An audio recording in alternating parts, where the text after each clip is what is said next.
Hello people, welcome back to my channel that is Geography Reveal. So आज हम class 9 का chapter 2 का part 2 discuss करेंगे। Last class में हमने कुछ फिजिकल लैंडफॉर्म्स की बात करी थी। सो हम स्टार्ट कर लेते हैं और देखते हैं हमने क्या बात करी थी। ठीक है, so in the last class we talked about Himalayas, plains and plateaus. Himalaya may be covered 3 parallel ranges, that is Himadri, Lesser Himalayas and Shivaliks. Plains में हमने 4 पार्ट्स में डिवाइड किया था प्लेन्स को, जैसे कि भाबर, तेराई, भांगर, खादर।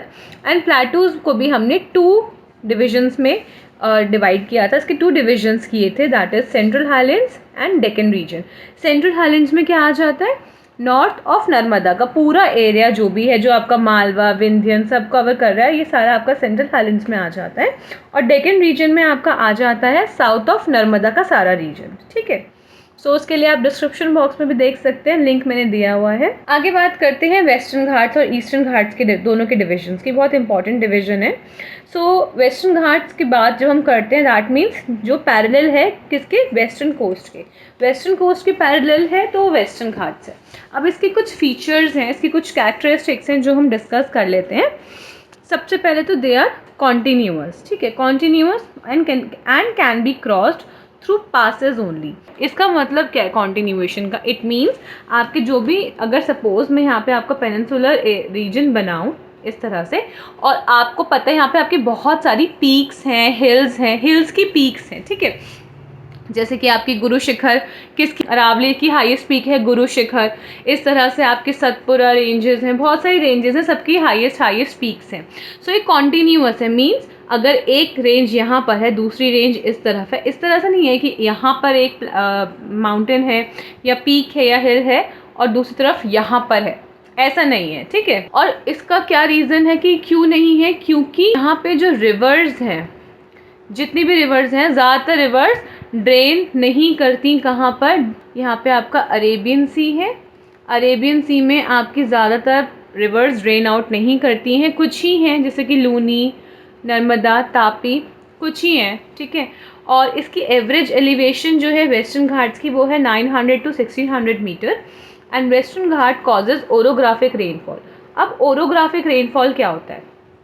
ओरोग्राफिक रेनफॉल की हम जब भी बात करते हैं, ओरोग्राफिक रेन, ओरो मीन्स माउंटेन। ठीक है, ओरो मीन्स माउंटेन।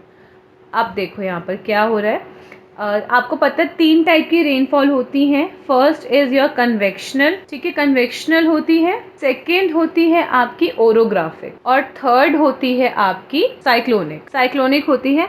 अब यहाँ पे ध्यान देना कि क्या है, कन्वेक्शनल तो नॉर्मल तरह का प्रोसीजर फॉलो होता है, मतलब कि suppose this is your land. ठीक है, और लैंड में सन है यहाँ पे ऊपर, और सन से आपको हीट आ रही है। ठीक है, हीट से क्या होता है कि आपका जो एयर है गर्म होता है जब आपका लैंड, तो एयर स्टार्ट्स राइजिंग। अब ऊपर वार्म एयर है, वार्म एयर राइज कर रही है। राइज करने के बाद क्या करती है, एक्सपैंड करती है, क्योंकि एयर को कूल डाउन होना होता है। एक्सपैंड करके क्या होता है, वो सैचुरेशन पॉइंट अचीव करती है, सैचुरेट होना स्टार्ट कर देती है। सैचुरेशन जब होता है तो एक पॉइंट आता है जिसको हम कहते हैं ड्यू पॉइंट। ड्यू पॉइंट के बाद की जब हम बात करते हैं, दैट मीन्स उसके बाद, ड्यू पॉइंट के बाद क्या होता है आपका, उसके बाद आपका कंडेंसेशन होता है, और कंडेंसेशन के बाद आपका फाइनली रेनफॉल या प्रेसिपिटेशन हो जाता है। ठीक है, अब इसमें एक चीज़ है कि यहाँ पर ज़्यादातर ओरोग्राफिक रेनफॉल है, क्योंकि आपकी पीक्स हैं सारी की सारी, इसीलिए यहाँ पर ओरोग्राफिक रेनफॉल है। अगर हम बात करें वेस्टर्न घाट्स की, तो वेस्टर्न घाट्स को दूसरे नाम से हम सह्याद्री के नाम से भी जानते हैं। ठीक है, height of Western Ghats progressively increases from north to south. मतलब अगर आप नॉर्थ से साउथ में जाओगे वेस्टर्न घाट्स की तरफ, तो आपकी हाइट्स जो हैं वो इंक्रीज करेगी पीक्स की। अब एग्जाम में क्वेश्चन आता है कि हाईएस्ट पीक कौन सी है वेस्टर्न घाट की, जैसे कि यहाँ पर लिखा हुआ है ना, हाईएस्ट पीक अन्नाईमुड़ी है। कितनी हाइट है उसकी, 2695। और डोडा बीटा की हाइट कितनी है 2637 मीटर्स। इसी तरीके से आपकी ईस्टर्न घाट्स की भी कुछ कैरेक्टरिस्टिक्स हैं। ईस्टर्न घाट्स के बारे में बात कर लेते हैं। Eastern Ghats lie parallel to eastern coast, obviously they are not continuous. अब इसका कॉन्टिन्यूएशन का रीज़न था, इसके नॉन कॉन्टिन्यूअस का भी एक रीज़न है। वो रीज़न यही है कि मैंने आपको जब प्लेटूज पढ़ाया था तो मैंने आप लोगों को बताया था कि जो आपका ईस्टर्न कोस्ट है वो आपका लोअर हाइट है, एवरेज लोअर हाइट, जैसे कि आप यहाँ पे भी देख रहे हो जो एवरेज एलिवेशन है वो ऑलमोस्ट 600 मीटर है कंपैरेटिवली टू दिस, तो बहुत ज़्यादा नीचे है। और ऑब्वियसली कैसा आपका यहाँ पे जो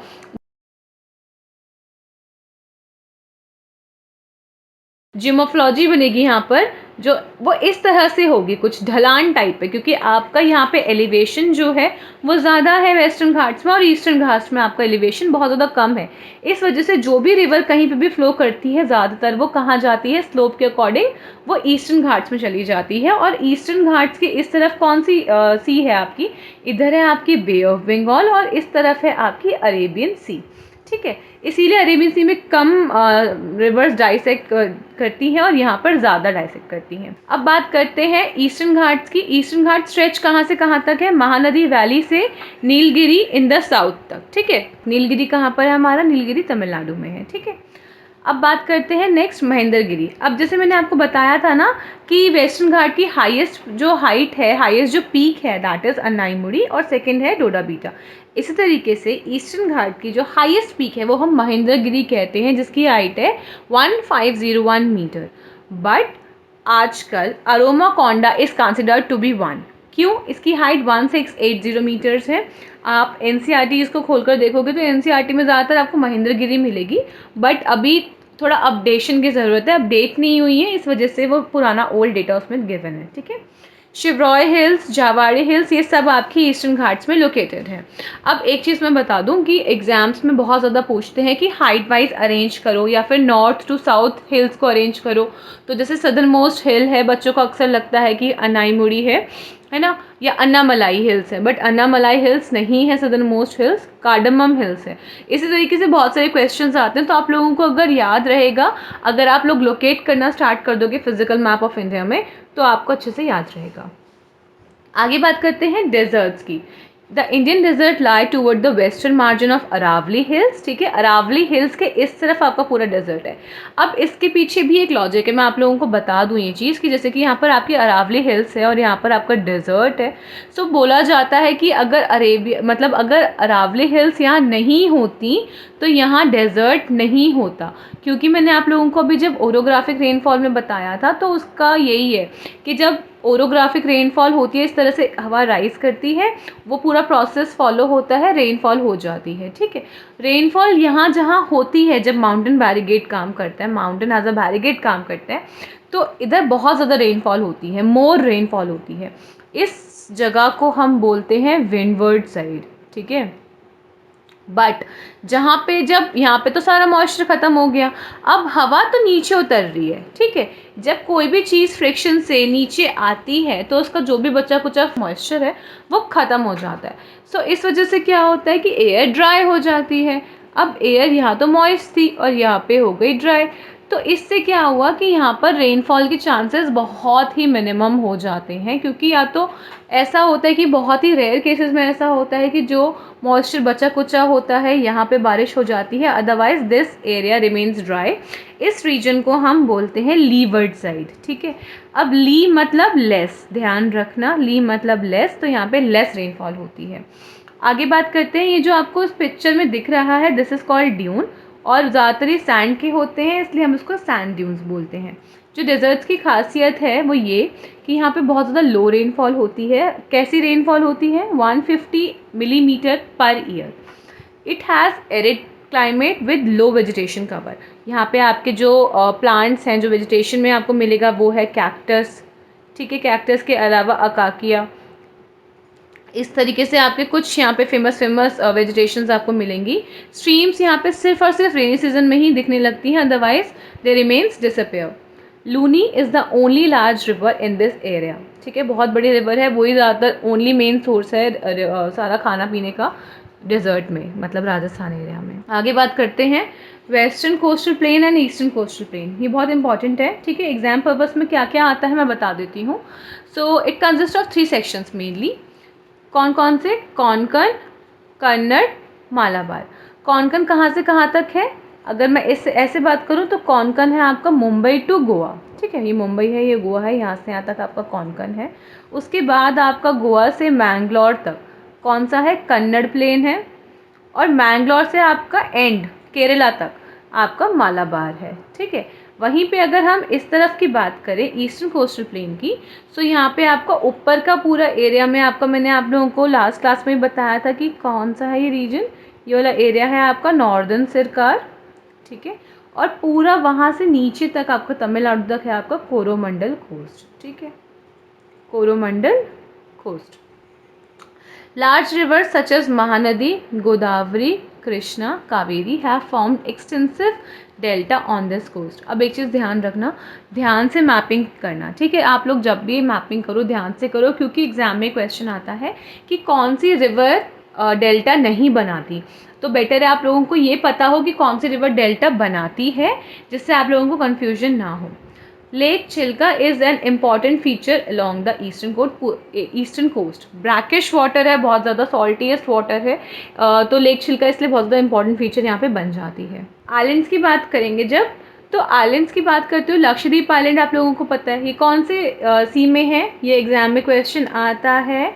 ये आपका अरेबियन सी में है और ये आपका है बे ऑफ बंगाल में, ठीक है। बे ऑफ बंगाल में क्या है? अंडमान निकोबार आइलैंड्स। एग्जाम में क्वेश्चन बनते हैं, बहुत इंपॉर्टेंट है ये पुट अप करना, ठीक है। अच्छा, एक चीज़ ये भी आती है कि लक्षद्वीप आइलैंड आपका किस चीज़ से बना हुआ है। सो बेसिकली आपका एक कोरल आइलैंड है। कोरल आइलैंड्स, कोरल्स कितने टाइप की होती हैं? 3 टाइप की होती हैं, barrier, fringing and atoll.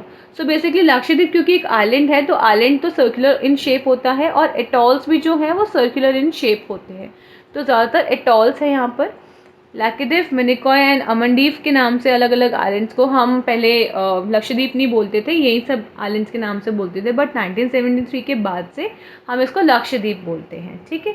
Kavaratti island इसका मेन एडमिनिस्ट्रेटिव क्वार्टर है, हेड क्वार्टर है, और डिफरेंट चैनल्स भी हैं यहाँ पर। कौन कौन से? 8 डिग्री एंड 9 डिग्री। ये सिर्फ मैं अरेबियन सी की बात कर रही हूँ, ठीक है। अगर हम इंडिया के कॉन्टेक्स्ट में बोलें तो 3 है, क्योंकि यहाँ का 10 डिग्री भी है, बट मैं सिर्फ यहाँ पे अभी फिलहाल अरेबियन सी की बात कर रही हूँ। सो 8 डिग्री चैनल क्या क्या डिवाइड करता है? मिनिकॉय को मालदीव से डिवाइड करता है, और 9 degree channel divides Minicoy to Lakshadweep, ठीक है। वहीं पे अगर मैं बे ऑफ बंगाल और अंडमान निकोबार आइलैंड्स की बात करूँ, सो अंडमान निकोबार आइलैंड की एक इम्पॉर्टेंट फीचर वो ये है कि यहाँ पर एक ओनली वॉल्केनो है जो इंडिया का है, जिसका नाम है बैरन आइलैंड।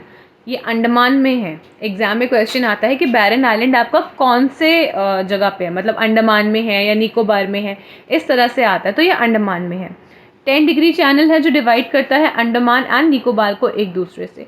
अगेन इसका दूसरा इंपॉर्टेंट कैरेक्टरिस्टिक जो यहाँ पे मेंशन नहीं है वो है इसकी पीक। हाईएस्ट पीक की बात कर रहे हैं, सैडल पीक, जिसकी ऑलमोस्ट हाइट है 732 मीटर्स।